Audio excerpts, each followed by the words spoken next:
I've worked cattle in the frigid cold of a Colorado morning before the sun woke up or the rooster had a chance to crow. I've water skied on the smooth, glassy waters of Lake Powell on a blistering hot Utah afternoon. I've laughed so hard that I cried in the middle of the bright lights of a Las Vegas night, and I cried so hard that I thought I was going to die that day that my father was laid to rest on that bitter New Mexico morning. I've seen the beauty of bald eagles fly over the green pine trees in Juneau, Alaska. I have eaten a crawfish, and I have tasted the gumbo in the Big Easy of New Orleans. I've watched the antelope run freely across the plains of Wyoming, and I have seen the majesty of the faces carved into the side of Mount Rushmore. I have stood in awe in the middle of the Arizona desert, wondering what was more beautiful, the deep, never-ending Grand Canyon in the earth below me, or the purple sky from the sunset fading into the horizon and the heavens above me. I have eaten the best barbecue a man can eat in Bay St. Louis, Mississippi, only to be rivaled by the best barbecue a man can eat in Midland, Texas. I've hiked to the top of Natural Bridge and looked down at the bluegrass of Kentucky with my best friend, and I have gazed upon the wheat blowing in the breeze as far as the eye can see while driving across the plains of Kansas. I drank enough whiskey to float a battleship one night at a honky-tonk in Nashville, only to hit my knees the next morning and beg for forgiveness at a church in Nolensville. I stood at the foot of Elvis's grave and watched my mama cry while Memories was being played on the speakers in the background, and I can still smell the sulfur water from when I saw Old Faithful blow when I was just a boy.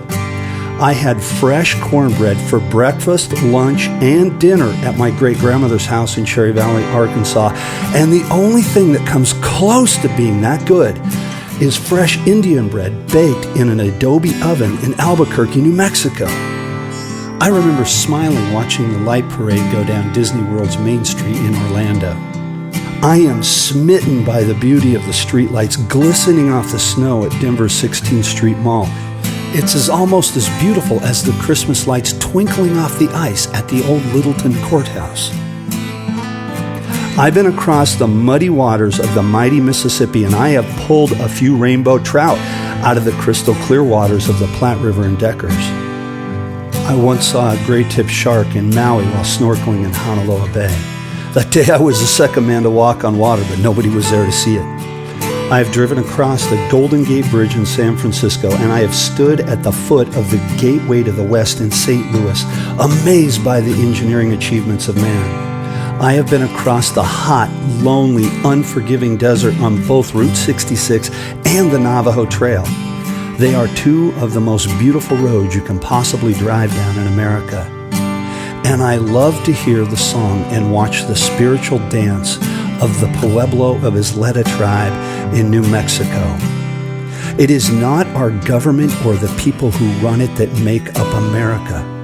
It's the song of a meadowlark on a beautiful Colorado spring morning, or the hustle and bustle of Times Square on New Year's Eve. It is the diversity of the cultures, of the foods, and of the people in every size, shape, and color that make America so special and so great. From sea to shining sea, we are America, and we are proud. And with my proud American heart, I say, I pledge allegiance to the flag of the United States of America and to the republic for which it stands, one nation under God, indivisible, with liberty and justice for all.